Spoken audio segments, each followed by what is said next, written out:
Perjanjian Giyanti merupakan suatu peristiwa besar di masa silam.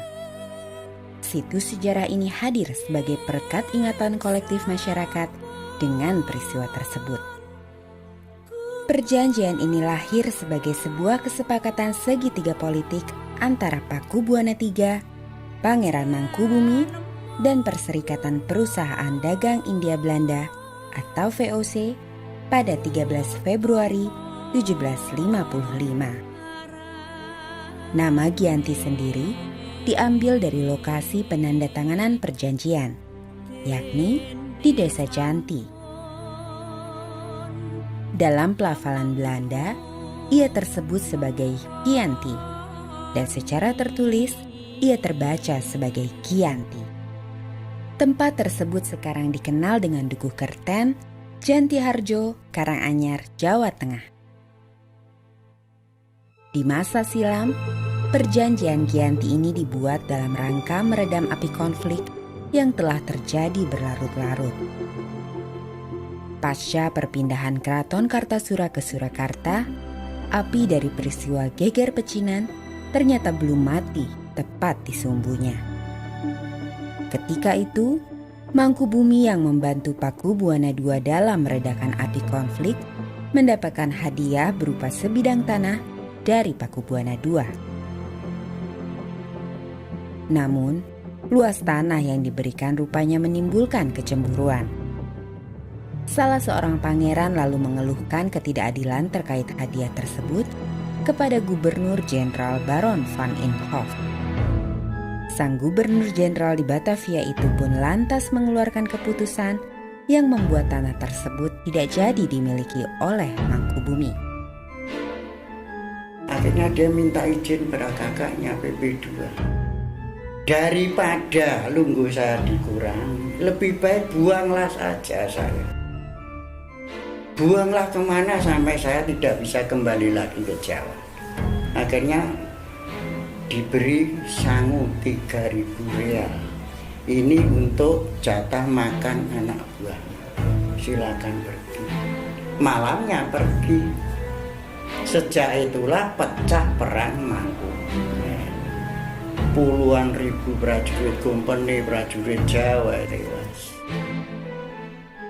Perlawanan ini mendorong Gubernur VOC untuk Jawa Utara, Nicholas Harting, mengambil sikap. Untuk menyelamatkan daerah operasionalnya, secara tertutup, Harting melakukan perundingan dengan Pangeran Mangkubumi. Setelah berkali-kali melakukan perundingan, Harting bersepakat dengan keinginan Pangeran Mangkubumi yang juga hendak menjadi penguasa di tanah Jawa. Pada 23 September 1754, nota kesepahaman antara VOC dan Mangkubumi terlaksana. Dan nota tersebut disampaikan kepada Pakubuwana III, sang pengganti Pakubuwana II. Nota tersebut menyatakan bahwa Pangeran Mangkubumi mendapatkan wilayahnya. Pada 4 November 1754, Pakubuwana III menyatakan persetujuannya terhadap hasil perundingan Gubernur Jawa Utara dengan Mangkubumi tersebut. Surat pernyataan itu disampaikan oleh Pakubuwana III kepada Gubernur Jenderal VOC Jacob Mossel. Kesepakatan ini mendorong terjadinya sebuah perjanjian besar yang ditandatangani di Desa Giyanti beberapa kilometer di sebelah timur Surakarta. Penandatanganan perjanjian Giyanti ini menjadi pangkal dari terbelahnya tanah Jawa menjadi dua bagian atau yang dikenal dengan istilah Palian Nagari. Hal ini menjadi awal mula naik tahtanya Mangkubumi di Yogyakarta sebagai Sri Sultan Hamengkubuwono I dengan gelar Senopati Ingalogo Saidin Panotogomo Khalifatullah sejak ditandatanganinya perjanjian tersebut pada 13 Februari 1755. Lalu 2 hari kemudian, namanya tanggal 15 Februari 1755, lalu itu ada pertemuan untuk meneruskan pembagian aspek tadi, yaitu atribut-atribut keraton. Antara lain yaitu keris yang menjadi pusaka raja, itu diserahkan pada Sultan Hamengkubuwono pertama. Kedua, bahasa. Jogja meneruskan ada dialek namanya bahasa Bagungan. Bahasanya juga punya identitas. Kalau ada yang satu unggih, yang satu inji, lalu tari. Kalau Yogyakarta begini ya, di atas ini semua dengan gagahan. Yogyakarta Solo lebih ke halus, lalu sampai pakai tutup kepala, itu yang disebut blakon. Ya, Yogyakarta pakai mendol di sini ya.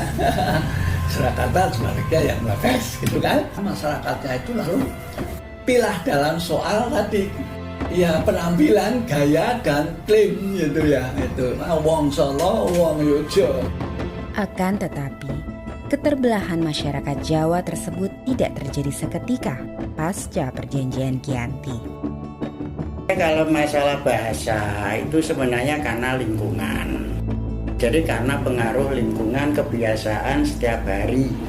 Perubahannya kita kan tidak tahu. Apakah zaman Hamengkubuwono I, apakah zaman Diponegoro, atau zaman sesudahnya, karena perjalanan waktu. Dan bahasa tidak bisa untuk berubah begitu cepat dalam kurun waktu 1, 2, 3 tahun. Mungkin sampai 30, sampai 50 tahun.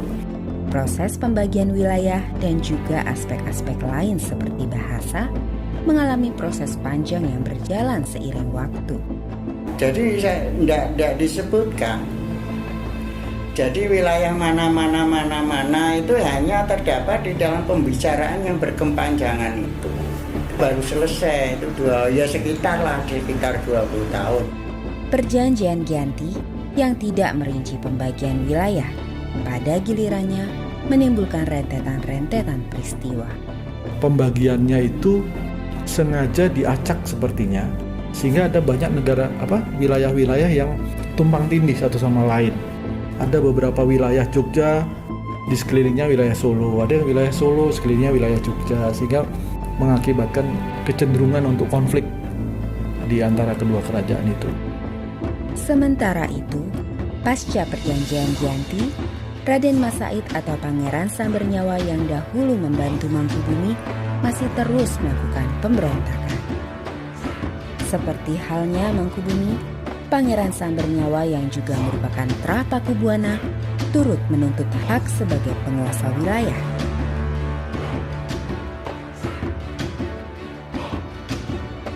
Dalam gerakannya, pada Oktober 1755, Pangeran Sambernyawa berhasil mengalahkan satu kelompok pasukan VOC. Kemudian, pada Februari 1756, ia juga hampir membakar keraton yang baru didirikan di Yogyakarta. Setelah perang bertahun-tahun, VOC akhirnya menyudahinya dengan penandatanganan Perjanjian Salatiga pada 1757. Perjanjian ini membuat tanah Jawa kembali terbagi. Pada perjanjian ini disepakati bahwa Pangeran Sambernyawa mendapat sebagian dari wilayah Kasunanan Surakarta. Dengan wilayah kekuasaan yang dikenal sebagai Kadipaten Mangkunegaran, Pangeran Sambernyawa pun berjatah tahta dengan gelar Kanjeng Gusti Pangeran Adipati Aryo Mangkunegoro Lono Joyo Miseso Senopati Ingalogo Satrio Rogo Mataram ing Nagari Surakarta Hadiningrat. Keterbelahan Jawa ini kemudian hari belum berhenti. Pada 1813, di masa Gubernur Jenderal Thomas Stamford Raffles dari Kerajaan Inggris, Kesultanan Yogyakarta juga terbelah dengan lahirnya Paku Alaman. Dengan demikian, tanah Jawa kemudian memiliki 4 wilayah pemerintahan. Masing-masing tumbuh dengan perbedaan model dan orientasi politik. Hal ini pun mengantarkan Jawa pada rupa yang beragam. Dinamika politik yang digerakkan oleh angin revolusi pada masa pertengahan 1940-an membuat masing-masing mengalami nasib yang berbeda. Hal ini berujung pada perbedaan status hingga hari ini. Di masa Republik Indonesia, Kasunanan Surakarta dan Kadipaten Mangkunegaran menjadi situs cagar budaya.